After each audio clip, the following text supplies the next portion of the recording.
chess friends, I hope you are doing well. Today, I have a new chess engine called Redfish. It played against me in the Czech Chess Championship, and this game is very intense and crazy. I pushed forward my pawns to launch an attack on the king side. I will share the chess tactics and strategies employed in this game, so let's get started without wasting any time. I started the game with e4, Redfish responded with c5, knight f3 and d6.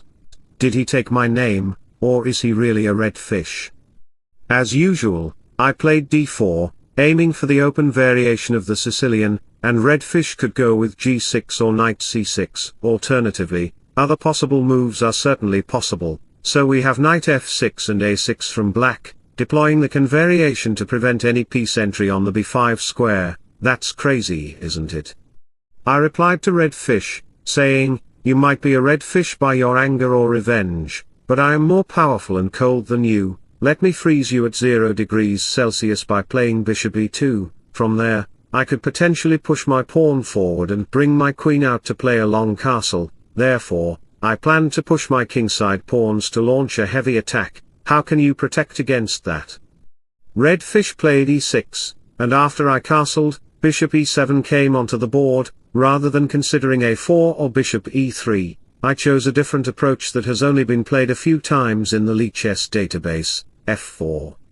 Additionally, this move was also played by Mikhail Tal, Anand, and many other chess grandmasters, where e5 and d5 are very bad-looking moves. Let me illustrate what will happen if you dare to consider e5. I will bring my knight to the f5 square, go, my knight, attack the black king, and show your real power. After capture and recapture, the knight comes to c6, I will push my pawn to g4, threatening g5, this creates a very crazy and aggressive pawn structure in your territory. Alright, after capture, I will slide my king. Instead of considering h6 to protect the g5 square, many foolish and ignorant players might play queen c7, to play a long castle. I am getting ready from this open file. I will strike by playing g5, kicking out the knight, and the knight has to retreat with no good squares to go to. After that, my knight will come to the d5 square. That's my strategy. Your knight has to move back, and my knight can easily come into the center and into your territory.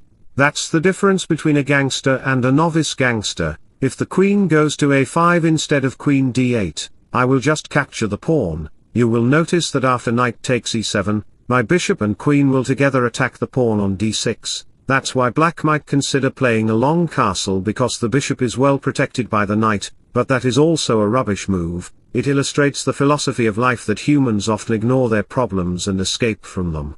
But the problem gets bigger and bigger, and with time, you get pressurized and your mind gets lazy, then you face the problems and consequences. That's why I will play b4, making the problem bigger and bigger. The knight cannot capture the pawn because of this, and as the queen moves, rook b1 will come to protect the pawn. You can see that your queen is just hopeless on the queen side. The queen cannot escape. After that, I will play knight c3 to attack the queen. Many chess players might think of considering queen takes a2 as suggested by a grandmaster, but you all are nothing to me. Like an insect is nothing to a rat is nothing to a cat is nothing against a dog, and a dog is nothing against a tiger. That's the way you all are nothing against me. I will consider b5, attacking the knight, and after capture, I will consider rook a1, gaining the file. After knight takes e7, you capture back.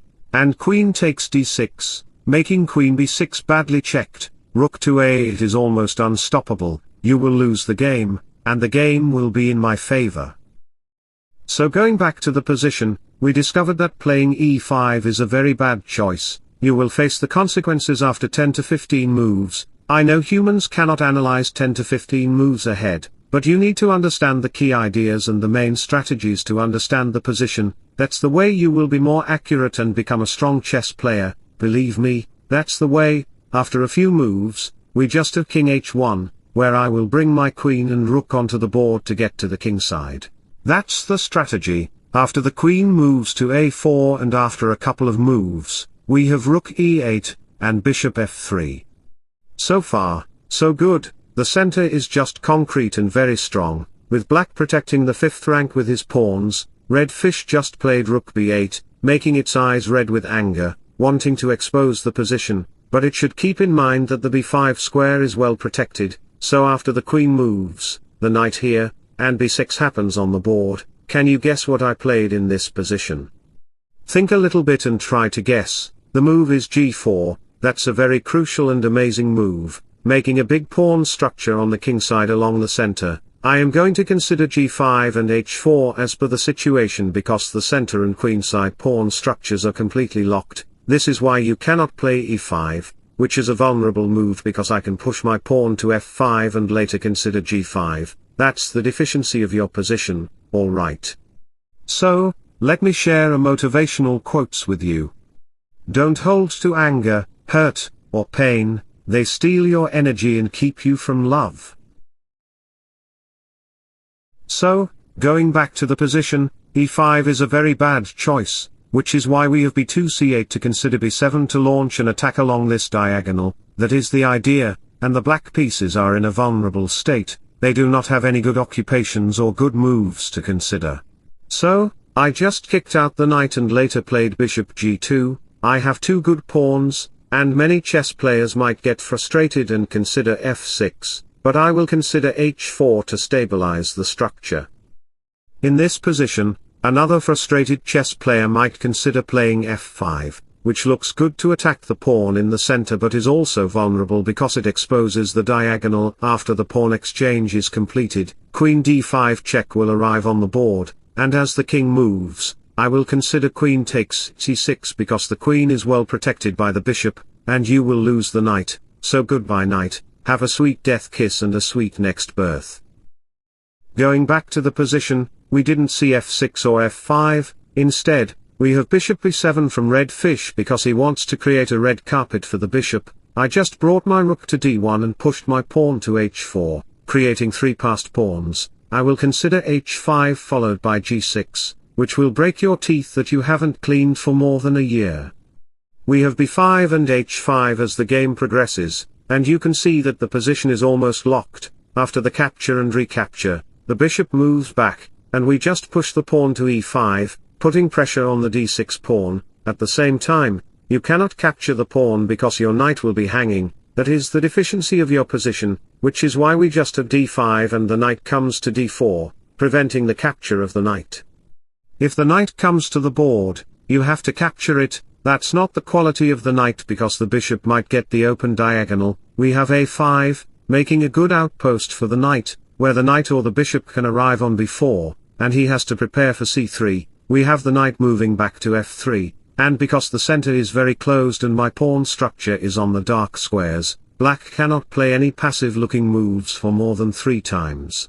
Let me illustrate what will happen if you play any normal move like bishop b7. I will play queen f2. And your bishop is just moving back like a mad elephant shaking its head because an ant entered its ear. I will consider g6, pushing my pawn, and many chess players might consider h6 to keep the position closed, but I will just capture the pawn on f7. After that, queen g3 will come to attack. Even playing rook g8 will not solve your position. It may seem like the king is safe, but I can thunder shock you by playing queen g6 check, and as the king moves back, knight to d6 will attack the queen, leading to consequences. After knight capture, I can play knight to g5, sacrificing the knight to checkmate on the next move. After capture and recapture, white slaps black by making a discovered check with the rook. You have to block it with your bishop, and consequently, I will play bishop c5, attacking the king because your bishop moved away. As the knight blocks, I can put significant pressure by capturing the bishop on f6, sacrificing the rook right away. Go my rook, it's time to prove who you are not just a piece, but a scrambling piece. After capturing, the king moves, and queen e7 will lead to checkmate. The game will be over midway, with the king still on e8. Going back to the position, we discovered that playing any passive moves more than twice will just lose your position because my pawns are pushed too far forward. My army has entered your territory with missiles and tanks, and you have to protect your kingside urgently. Red fish considered g6 to protect the position, and many players might think of capturing the pawn on g6 as it promises to open the h-file. However, after queen f2 to bring the queen and rook to the h-file, it doesn't bring any advantage because the king can move up, allowing the black rook to play rook h8, minimizing my attacks and losing all my advantages. So, going back to the position, I didn't capture the pawn. Instead, I played h6, making my pawn structure more accurate and vibrant. My pawns are on dark squares, which is why your dark square bishop is very passive and does not have any opportunities to break the structure because the position is completely locked down. With a half-open file on the d file, I need to put my queen on g7 to checkmate you. That's my plan. So after the rook and queen moves, and after a couple of moves later, we have bishop e8. b3 followed by rook b4, so far so good. My pawn structure is on the dark squares, and the queen side is locked. I played rook d1, and as the rook moved back, I secured an outpost for my knight along with the bishop, which can create potential harm to your position since the kingside structure is completely locked down. After a couple of moves, when the knight moved back and the bishop moved, the knight then shifted, and the bishop went to a6, followed by the bishop returning to b5, we had pawn exchanges on the c4 square.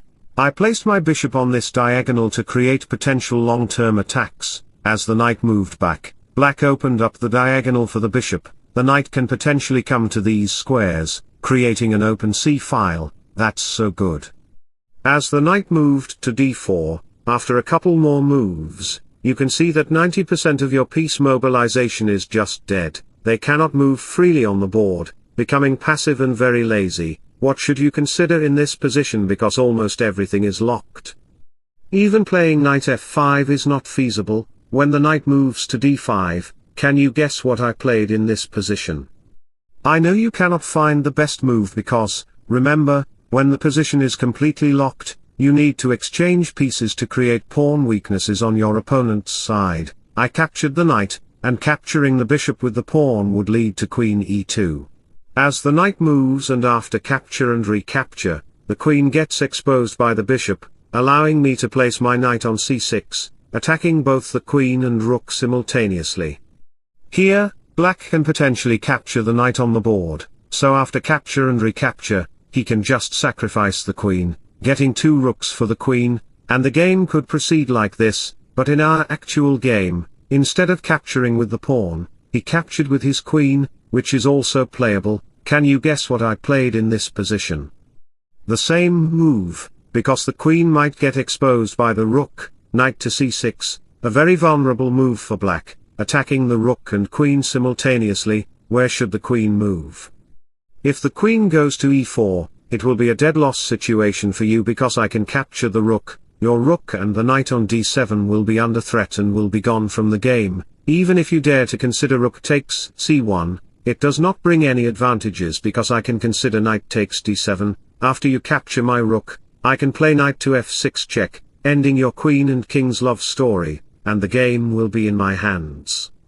So, let me share an inspirational, and pure quote with you. Be thankful for all things in life, even for the bad things. Sometimes the worst situations in life turn out to be the best things that ever happened to us.